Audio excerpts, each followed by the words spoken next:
Your name, Gavin. What's up, man? I'm Matt. What is it? Matt. Matt, give it up for Matt. Matt. Fun fact, Jay actually tells the story of him and Carrie frolicking through the field during that same shoot, so that's pretty good to get the other side. Fucking A, right on. But the question I have is, obviously Clerks 3 is wicked emotional, so what was everybody's first reactions to reading the script, expecting the typical Kevin Smith film, let's go tell some dick jokes, to, oh fuck, I just got hit in the gut. What was that like? There were some people that were like, what? I guess there ain't gonna be a Clerks fucking 4. They were, the kids and I grew up together, right? So we've been doing shit together since we were in our 20s and stuff.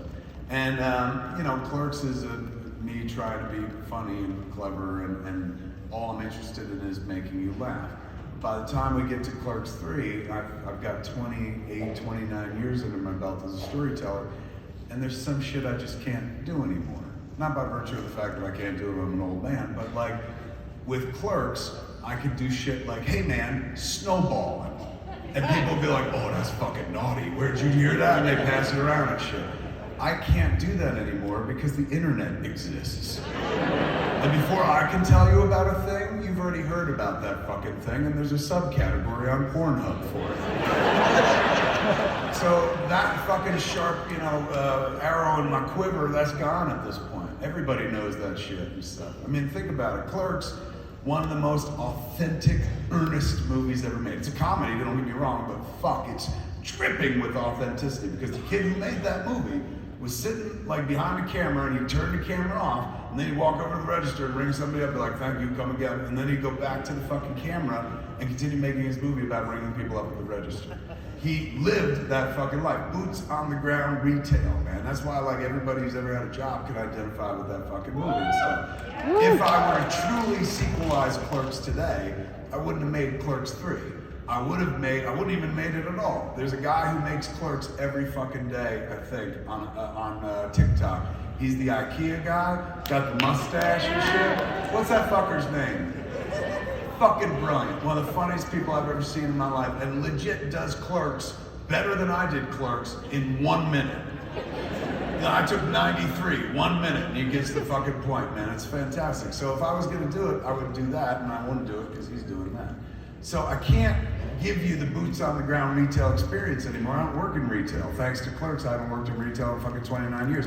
I own a retail establishment. I've owned Jay and Silent Bob's Secret Stash for a quarter century at this point.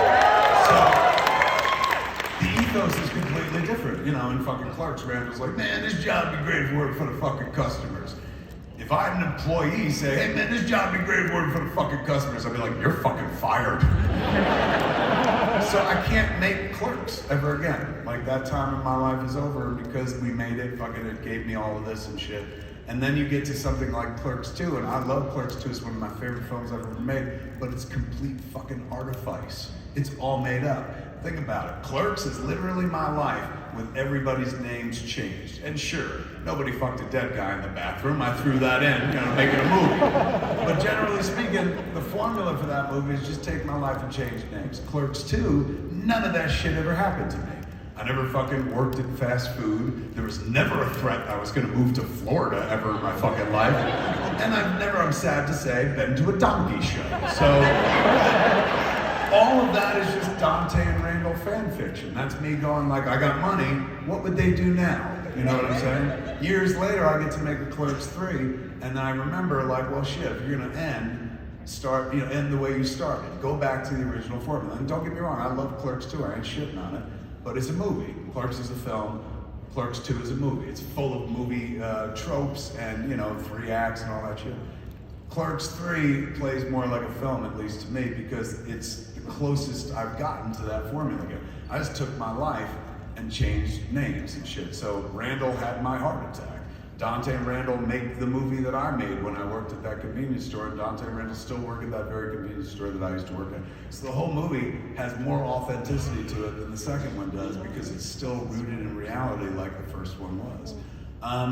That to me is fucking like the idea of growth, right? Like I started going, I want to make you laugh, but I can make you laugh still, but it's just like it's interesting, don't get me wrong, and obviously if you've seen Clerks 3, the first fucking hour and 10 minutes is all about jokes. But the older I get, the more I want to share what I fucking learned, like at the end of the day. Like it's one thing to be like, here's a fucking funny movie, man, you'll laugh your tits off or something like that. It's another thing to, in the last act of that movie, impart something useful to the audience. Like give them something that when they leave the place, they're like, holy shit. Like, maybe I should be trying to do the thing that I wanted to do when I was a kid because fucking time is running out and stuff like that. So the older one gets, the more you want to share what you've learned. Like, you know, it'd be easy to fucking just throw dirty words into a movie and be like Clerks. But at the end of the day, I had to figure out something a little bit differently if I was gonna bring it all home and shit. And the idea of bringing it home in some sort of like trilogy was nuts, because when we started making the movie, there was no thought of a trilogy. The movie made by the kid who made Clerks, Dante gets fucking shot and killed at the end. Clearly, I wasn't thinking about sequels. Thankfully, we cut that ending though, because I got to make two of my favorite movies I ever made, Clerks 2 and Clerks 3. So yeah, man, it's definitely, when I gave the script to everyone else, there was this, you know, we're all old, we're in our fucking, most of us are in our 50s, but there was this sense of like, oh, because it was funny the first time, we assumed it would just be funny the third time, and yes, it is funny, but like then you snuck something else in the third act. And that to me was like, yeah, we gotta do something different. If we make the same fucking movie, which is weird because it is about making the same fucking movie. Like I knew we'd get in trouble anyway. People would be like, his head is so far up his ass, now he's just making a movie about how he made a movie once. But to me, it's not about that. We use Clerks as a framing device because it was my flick and it's cheap and easy to get a hold of and shit. But really, that's just a movie about the joy of fucking outlier art. About somebody outside of a system who's like, I think I could do a thing. And that's been the thing that I've championed my whole fucking life. Not only because I was that, but because to me, everybody in this room is that. Everybody is a content generator in this room. Everybody has a fascinating fucking story to tell. And Randall typifies that. He's just like, I'm someone from nowhere and fucking nobody cares about, but I've got a story to tell and he likes to tell and shit. That's been my favorite, the leitmotif of my entire career. So imparting that in the movie so that a bunch of people go watch that movie and go, oh shit, yeah, there's something I wanted to do. Not necessarily make a flick. Maybe it's knit a blanket. Maybe it's start a business. Maybe it's fucking like, who knows what it is. But we let life get in the way so often of a dream. You know, you're encouraged to dream when you're a child and make pretend and fucking play. And then at a certain point, they're like, grow up, asshole. And all that is supposed to be left behind. And why would you live like that? Oh my God, I saw my father live that way. He worked at the post office his whole fucking life. We were so proud he never went postal and killed anybody. But at the end of the day, like fucking like he you know, did the work and never talked about a dream. His whole generation, man. I remember picking his brain. I said, Dad, what'd you dream about when you were a kid? He was like, what are you talking about? He got sus. Like, why are you asking me this? And I was like, well, what did you, I dreamed about being a movie maker. What did you dream about? And he was like, well, I dreamed about getting married and having kids. And I was like, oh shit, so your dream like came true pretty early and shit. Like, well done.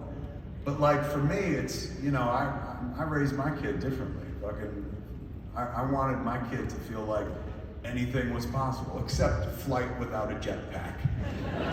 But anything else, I'm like, fucking sky's the limit and shit like that. And you know, they didn't say that to us when we were kids. My father fucking loved me to death, don't get me wrong, but we were not encouraged as a generation. My generation, the 70s and 80s kids and shit. You know, and nowadays I tell my kid, like, fucking, you can do anything, reach for the fucking stars. My dad was like, see that mountain? Never climb it. Oh my God, you'll fall and hurt yourself. Read about better people who do those things. I was never encouraged to be the better person. My father took me to the movies all the fucking time. Never once said, you could do this. Because that wasn't a part of our fucking world. Now, like, I've raised my kid, like, you know, she's 23 now, I'm all done and shit. She's an adult, she has her own fucking house. But when she was a fucking kid, she would watch iCarly all the time. And great show. And I remember saying to her at one point, I was like, you know, you could watch iCarly or you could write an episode of iCarly. One of them's way more fucking fun. And my whole life I've been just throwing that in her direction. You know, not telling her, be a fucking writer and shit, but just like, it's more fun making this shit up. Watching it is cool, don't get me wrong, man. It's great for getting stoned, but like, making this shit is fucking where it's at. And years later, how do I tell the story without telling the story? I got a job working for a toy company, and this isn't Mattel and Masters of the Universe. I did get a job working for a toy company making a cartoon. I got a job working for another toy company, writing a pilot for a live-action version of a very popular 80s cartoon. And this popular 80s cartoon is, I don't look like the guy you would turn to for this cartoon. It's very female-centric. It's not the Powerpuff Girls, but it would be like the Powerpuff Girls. If I was, I'm gonna do the Powerpuff Girls, and people are like, no, you're not. We've seen those Jay and Silent Bob movies, fuck no. So I met with this one toy company, and they pitched me this toy that was famous when I was a kid, and they were like, we want to turn it into a thing. And I was like, I really don't have anything for this. I mean, I loved it when I was a kid, but I don't have anything. What else, what other properties you guys have you're interested in? They went down a list, and they said this one fucking title, and my eyes lit up, and I was like, are you fucking serious? You guys have that? You want to do something with that? And they're like, why do you know this show? And I was like, I used to watch this fucking show all the time, man. Like, I know I'm not the target audience for it and shit, but like, it was the 80s. We didn't have cable, man. We just watched whatever the fuck was on. It was on. It had a superhero kind of angle to it and shit like that, dual identities. So I was like, I fucking watch this show all the time. And they were like, well, if you're interested in it, you could take it out into the world. We could do it. We could pitch it to Netflix, blah, blah, blah. And they were like, but you probably should have like a female co-writer. And I was like, why? And they were like, because every character's a girl in the fucking show and you're not. And I was like, oh yeah, optics, all right. I was like, let me think, I gotta find me a female writer. And I've worked with a few on Masters of the Universe, like Dia and stuff, so I was thinking of her. But then I was like, wait a second.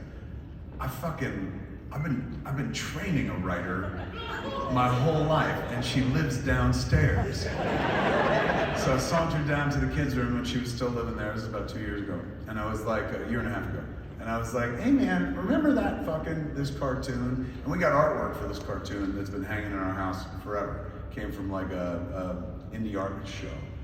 Very cool renditions of what the show was. And she's familiar with the show. She used to fucking watch it, you know, when she was a kid, watch it on YouTube and shit. I was like, you remember that fucking show? She said, yeah. I was like, I think I have a job writing a live action version of it. And she goes, but you're not a girl. And I was like, well, I'm hung like one, does that count? And she's like, sometimes I hate our open relationship. I was like, listen, man, they're talking to me about bringing on a female co-writer, which makes absolute sense.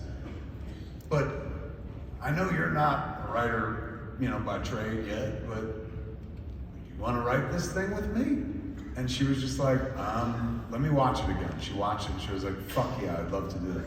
So I hit the people up and shit, and I was like, can I write it with my kid? Does she count as a girl? And they were like, oh my God, that'd be so cute. And so they had us pitch, like, to Netflix and to fucking Hulu and shit like that. And like it was during the pandemic, so it was everyone on Zoom, we weren't in rooms or anything like that. And it's all these motherfuckers like, just smiling from ear to ear because there was like a daddy-daughter pitch going on. And I think we got the job for cuteness alone. So we got the job, and so we've been writing together and shit. And you know, this was the guy who was like, you could watch iCarly, or you could write iCarly. One of them was more fun. So here we are writing a script together. Now in this script, there are 2 iterations of characters. Part of it is set in the 80s, and part of it is set in the present. And, you know, naturally, I'll take a shot at the 80s stuff because I lived in the 80s and whatnot. She'll take the present material, which involves characters that are younger and stuff. So, you know, I fucking go very fast when I'm writing and shit. I'm in the zone, I just go. I was waiting for her pages and she didn't hand them over and shit. And I was like, who raised this lazy ass kid? And so one night I texted her, I was like, kiddo, I'm gonna take a run at one of the current day scenes with the kids. And she's like, okay, how about it?